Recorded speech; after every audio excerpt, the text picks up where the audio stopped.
Dan pemirsa, marilah kita ikuti bersama acara yang sudah ditunggu-tunggu oleh seluruh jamaah yang memadati halaman Masjid Raya Baitur Rahman Banda Aceh pada peringatan Malam Puncak 1 Muharram 1435 Hijriah, yaitu ceramah 1 Muharram yang akan disampaikan oleh Ustadz Fahrudin Lahmudin.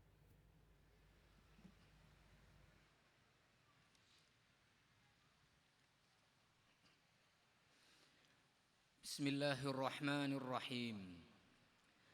Assalamualaikum warahmatullahi wabarakatuh.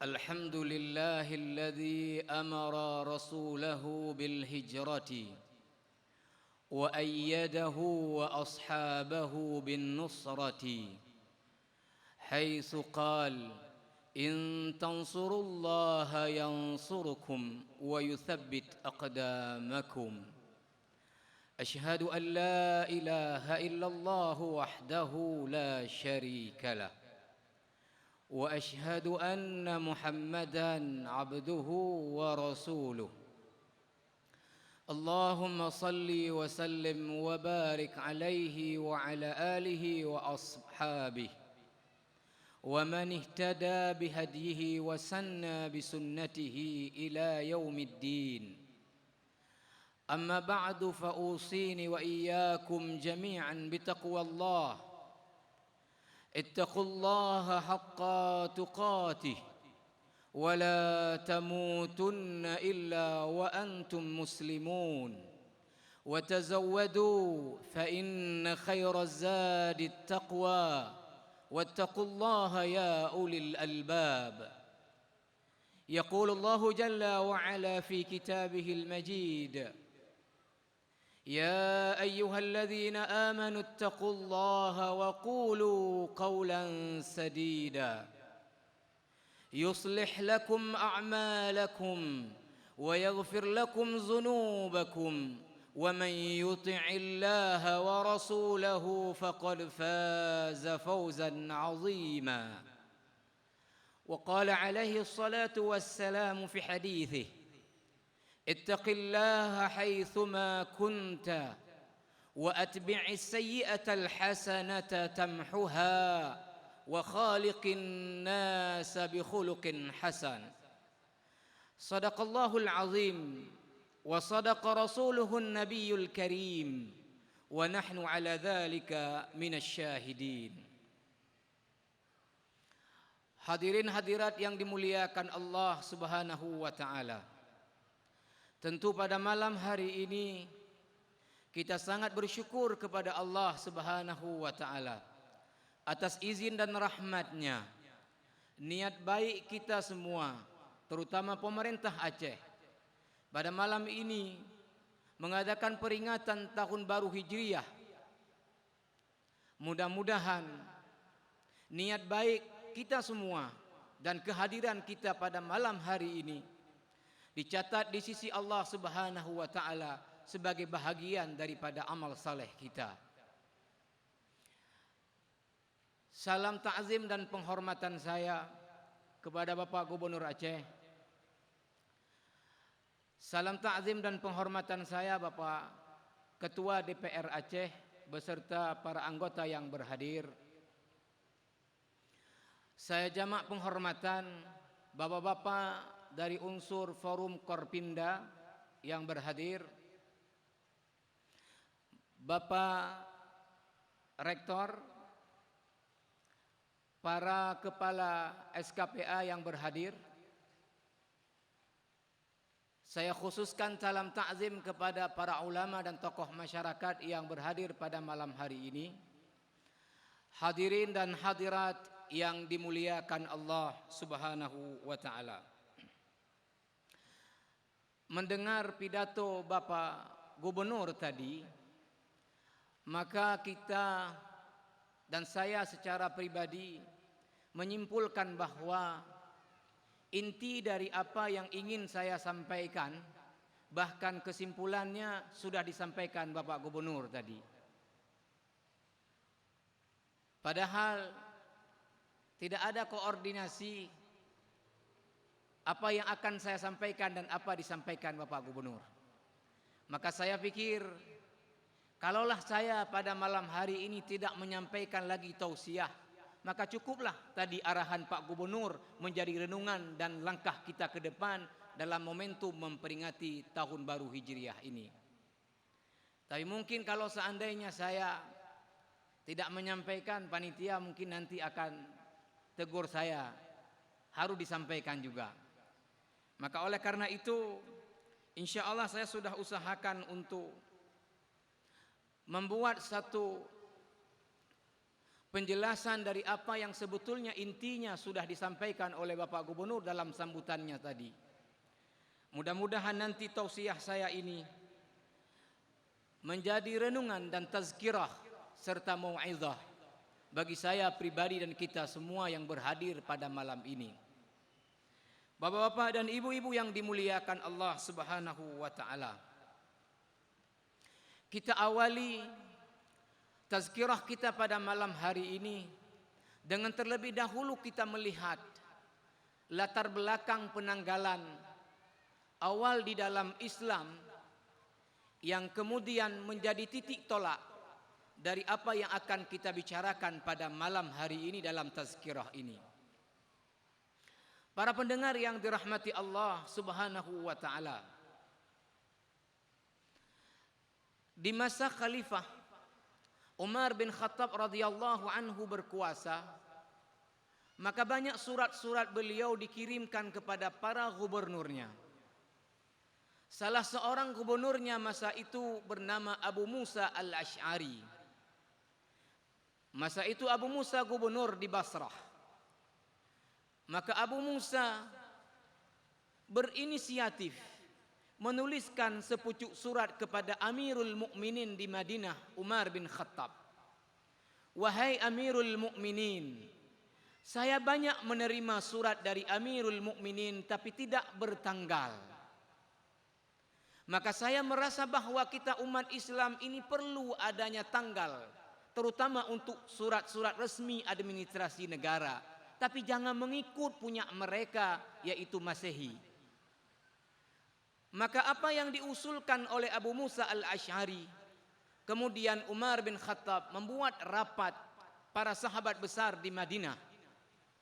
Maka lahirlah dalam rapat itu beberapa usulan untuk dijadikan awal penanggalan di dalam Islam. Kalau kita baca beberapa literatur sejarah yang ditulis oleh para ulama sejarah Islam, Tarikhul Hadaratil Islamiyah atau Tarikh Al-Islami, maka waktu itu ada usulan agar supaya awal penanggalan dalam Islam diambil dari peristiwa lahirnya Nabi sallallahu alaihi wasallam. Ada juga usulan diambil dari turunnya wahyu pertama ketika Nabi di Gua Hira. Ada juga kemudian usulan kita ambil dari masa wafatnya Rasulullah sallallahu alaihi wasallam. Kemudian muncul juga usulan diambil dari peristiwa hijrahnya Nabi sallallahu alaihi wasallam dan sahabatnya dari Makkah ke Madinah. Ada riwayat dalam tulisan sejarah, usulan ini adalah usulan Ali karramallahu wajhah. Tapi ada juga tulisan yang menyatakan usulan ini adalah dari Utsman, Umar dan juga Ali karramallahu wajhah. Para pendengar yang dimuliakan Allah Subhanahu wa taala, setelah terjadi argumen-argumen dari masing-masing yang mengusulkan tadi alasan awal penanggalan di dalam Islam, maka akhirnya diambil kesepakatan bahwa awal penanggalan dalam Islam diambil peristiwa hijrahnya Nabi dan para sahabat ke Madinah. Kenapa tidak diambil peristiwa lahirnya Nabi sallallahu alaihi wasallam? Dalam literatur sejarah dikatakan karena lahirnya Nabi itu masih diperdebatkan kapan akuratnya tanggal dan waktunya. Kemudian kenapa tidak diambil pada masa wafatnya Nabi sallallahu alaihi wasallam? Karena kalau ini yang diambil, Maka ketika peringatan tahun baru Hijriah, setiap tahunnya umat Islam akan dirundung kesedihan karena mengingat wafat Nabi sallallahu alaihi wasallam. Maka kemudian diambil hijrahnya Nabi dari Mekkah ke Madinah dan para sahabatnya. Karena ini dianggap starting point, langkah di mana kemudian terbentuknya masyarakat Islam yang madani, terbentuknya daulah Islamiyah, terpancarnya Islam ini dan nurnya ke berbagai belahan dunia. Ini dimulai dari peristiwa hijrahnya Nabi dan para sahabatnya. Umar radhiyallahu anhu termasuk juga menyebutkan alasan bahwa peristiwa hijrah ini adalah merupakan momentum tegaknya kebenaran atas kebatilan. Maka melihat kepada argumen yang ada, maka paling tepat adalah digunakan awal penanggalan dalam Islam adalah peristiwa hijrahnya Nabi dan para sahabat. Para pendengar yang dimuliakan Allah Subhanahu wa taala, maka tentunya setiap kita menyelenggarakan peristiwa tahun baru Hijriyah, maka tentu juga yang harus menjadi kemudian fokus kita adalah bagaimana juga menjadikan ini sebagai momentum, sebagaimana dulu Umar dan para sahabat menjadikan itu sebagai momentum kebangkitan Islam dan kebangkitan umat Islam. Maka kalau hari ini adalah momentum ini, barangkali sebagaimana tadi Bapak Gubernur menyebutkan, ini sebagai mutiara untuk bagaimana kita bangkit dari berbagai mungkin penyimpangan-penyimpangan, dari berbagai kekhilafan dan kesalahan, untuk kemudian kita mengangkat martabat dan mengembalikan kesejahteraan kita bersama dan menunjukkan Islam ini sebagai agama yang ya'lu wala yu'la alaih. Bapak Gubernur, hadirin dan hadirat yang dimuliakan Allah Subhanahu wa taala. Sebetulnya Nabi sallallahu alaihi wasallam itu keluar dari guha di Jabal Thur bersama Abu Bakar bertolak menuju ke Madinah itu pada hari Senin tanggal 1 Rabiul Awal. Hari Senin tanggal 1 Rabiul Awal. Kemudian Nabi sallallahu alaihi wasallam keluar dari rumahnya menuju ke Guha Hira, ke Guha Thur, itu adalah terjadi pada tanggal 27 Safar tahun ke-14 Nubuwah, dan ini bertepatan dengan tanggal 12 bulan Desember tahun 622 Masehi. Kemudian Nabi sallallahu alaihi wasallam ada 3 malam di dalam guha. Kemudian pada tanggal 1 Rabiul Awal Nabi keluar pada hari Senin menuju ke Madinah. Dan ketika Nabi sampai di Kuba itu pada tanggal 8 Rabiul Awal. Arti perjalanan Nabi itu ditempuh dalam masa 8 hari. Berangkat hari Senin sampai di Kuba hari Senin. Dan Nabi menetap di Kuba selama 4 hari. Kemudian pada hari Jumat meninggalkan Kuba menuju Madinah Al-Munawwarah. Dan Madinah Al-Munawwarah awalnya bernama Yathrib. Pada hari Nabi sampai ke Madinah, langsung pada hari itu Yathrib dirubah nama oleh Nabi menjadi Madinah Al-Munawwarah. Maknanya adalah kota yang memenuhi sinar nilai-nilai Islam, yang kemudian dari situ terpencar nilai-nilai Islam dan nurnya ke berbagai belahan dunia. Maka akhirnya juga terminologi Madani kemudian menjadi idaman dari berbagai negara-negara Muslim dan masyarakat Muslim. Ini tentunya berawal dari penamaan yang diberikan oleh Nabi sallallahu alaihi wasallam terhadap kota ini. Yang menarik Bapak dan Ibu yang mulia, kenapa ketika awal penanggalan dalam Islam diambil 1 Muharram? Sementara Nabi keluar dari rumahnya berhijrah 27 Safar. Nabi SAW meninggalkan gua di Jabal Sur pada tanggal 1 Rabiul Awal.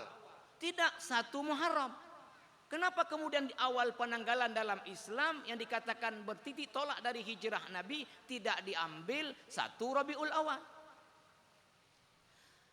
Menurut salah seorang ulama, Imam Syakhawi, di dalam kitabnya Al-I'lan Bit-Tawbikh Liman Zammat Tarikh, bahwa pengambilan tanggal 1 Muharram ini hitungan adalah munculnya tekad untuk berhijrah. Bukan hijrahnya Nabi dari Mekah ke Madinah, tapi munculnya hijrah. Tekad untuk berhijrah itu adalah pada malam 1 Muharram. Maka inilah kemudian yang dijadikan awal penanggalan di dalam Islam. Bapak, ibu-ibu yang dirahmati Allah Subhanahu wa taala. Tentunya di dalam peristiwa hijrahnya Nabi dan para sahabatnya meninggalkan banyak nilai-nilai dan ibrah untuk kemudian boleh menjadi cermin kita dan harus menjadi cermin kita sebagai umatnya. Maka kalau itu kemudian kita uraikan semua, tentu malam ini tidak cukup waktu untuk kita jelaskan semua. Maka saya akan mengambil beberapa poin yang itu saya anggap sangat penting dan relevan untuk keadaan umat Islam dewasa ini, terutama juga kita di Aceh ini. Yang pertama, Bapak Ibu yang mulia, ketika Nabi sallallahu alaihi wasallam hendak berhijrah dan memerintahkan para sahabatnya untuk meninggalkan Makkah menuju ke Madinah, rupanya tercium oleh Nabi adanya gelagat dari macam-macam keinginan dari sebahagian orang yang ingin berhijrah ke Madinah, tidak ikhlas karena mengikuti perintah Allah dan Rasulnya. Maka Nabi sallallahu alaihi wasallam melihat kondisi ini, maka Nabi langsung kemudian menempuh jalan untuk memperbaiki dan meluruskan niat-niat yang ingin berhijrah. Jangan sampai ada niat yang tidak betul untuk berhijrah ke Madinah.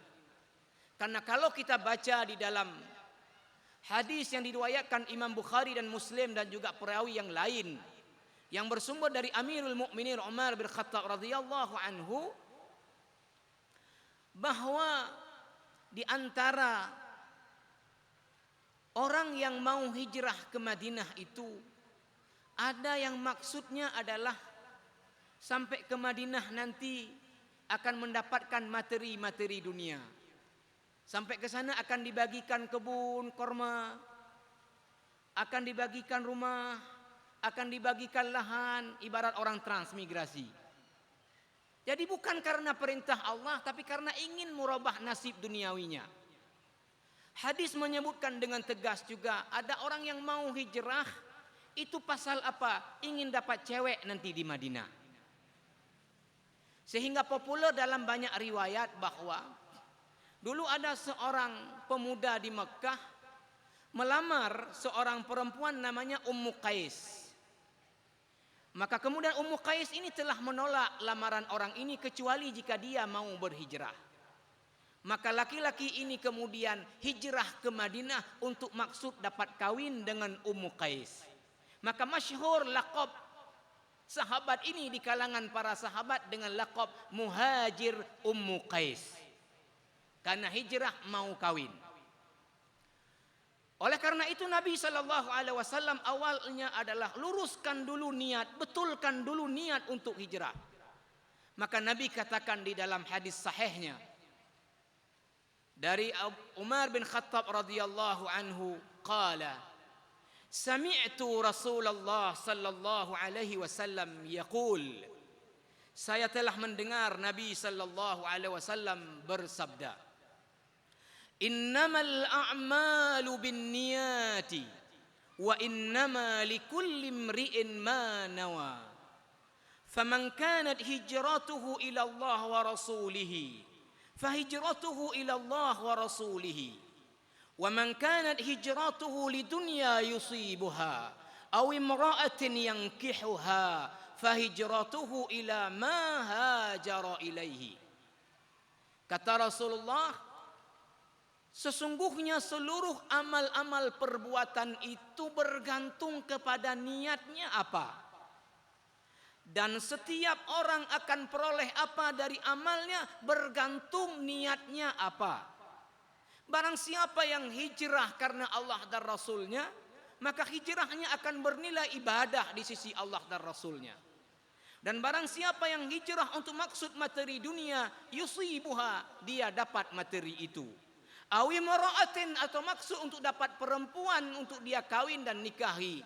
Yang kihuha, dia dapat cewek dan perempuan itu. Fahijratuhu ila ma hajara ilaihi. Tapi nilai hijrahnya akan sebatas untuk manfaat duniawi, tidak ada nilai ukhrawi di sisi Allah Subhanahu wa taala. Berangkat daripada pembetulan dan pelurusan niat oleh Nabi kepada para sahabat yang berhijrah, kiranya hadis ini tentu akan selalu menjadi penting bagi siapapun kita umat Islam di dalam melakukan amal apapun. Maka hadis ini oleh para ulama menganggap ini merupakan hadis induk di dalam Islam. Sehingga hadis-hadis lain yang puluhan bahkan ratusan ribu adalah anak daripada hadis ini. Abu Amr bin Salah yang awal sekali mengumpulkan hadis-hadis disebut dengan istilah al-ahaditsul kulliyah, hadis-hadis induk dalam Islam. Itu meletakkan hadis ini sebagai hadis pertama yang dianggap paling induk. Amr bin Salah kemudian kerjanya diteruskan oleh Imam An-Nawawi rahimahullah. Karena Amr bin Salah menempatkan 26 hadis. Imam Nawawi datang menambah lagi beberapa hadis yang dianggap masih hadis induk di dalam agama ini. Sehingga menjadi 42 hadis yang terkenal dengan nama Al-Arba'un An-Nawawiyah. Kemudian datang generasi berikutnya, yaitu Ibnu Rajab Al-Hambali. Di dalam kitabnya Jami'ul Ulum wal Hikam, beliau menambah 8 hadis lagi yang dianggap juga masih hadis induk.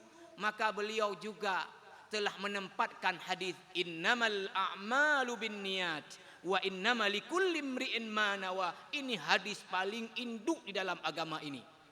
Karena apa? Karena amal apapun yang kita buat itu akan bermakna apa? Apa yang kita maksudkan dari amal kita itu, itulah maknanya. Maka boleh jadi amal yang kita buat adalah amalnya ukhrawi, amalnya dini, amal agama, tapi akan bernilai duniawi dan tidak punya nilai ukhrawi, bisa dilempar ke dalam neraka gara-gara niat tidak betul. Maka oleh karena itu Bapak Ibu jamaah yang dirahmati Allah Subhanahu wa taala, maka penting sekali kita ini dengan posisi profesi apapun kita, maka mari kita coba perbaiki niat kita dengan posisi kita, dengan profesi kita, dengan kerjaan kita. Agar supaya apa? Supaya kerjaan-kerjaan kita itu menjadi benar dan akan bermakna duniawi dan ukhrawi. Yang perlu dicatat adalah bahwa para sahabat yang berhijrah hanya untuk dapat materi dunia, hanya untuk dapat perempuan, sampai di Madinah dapat materi duniawi, dapat perempuan, tapi hanya manfaat duniawi, tidak ada manfaat ukhrawi. Tetapi sahabat-sahabat yang hijrah tanpa pertimbangan untuk materi duniawi dan perempuan, ketika mereka sampai di Madinah, mereka telah dapatkan materi duniawi, mereka juga dapat perempuan yang ditawarkan oleh kaum Ansar pada waktu itu. Jadi bila kita buat sebuah amalan dengan meluruskan niat untuk ibadah kepada Allah, maka akan memiliki dua dimensi, manfaat duniawi sekaligus manfaat ukhrawi. Sejarah telah mencatat di dalam banyak literatur ditulis bahwa para sahabat Nabi yang hijrah karena Allah dan Rasulnya, tidak ada pertimbangan saya nanti dapat cewek enggak di sana. Saya di sana tinggal di rumah mana? Nanti makan apa di sana saya? Tapi saya pindah karena ini Allah yang suruh pindah saya dan Rasul yang minta saya pindah. Maka mereka sampai di Madinah telah dapat rumah. Mereka dapat juga istri. Mereka dapat juga kebun-kebun kurma. Materi duniawi dapat, pahala ukhrawi dapat.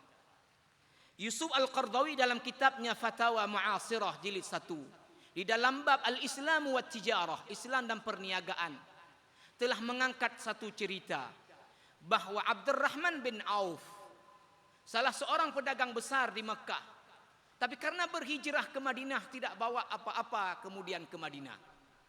Maka sesampai Abdurrahman bin Auf ini ke Madinah, maka ada seorang Ansar namanya Sa'ad ibn Rabi al-Ansari. Ini salah seorang juga jutawan waktu itu, miliarder di Madinah.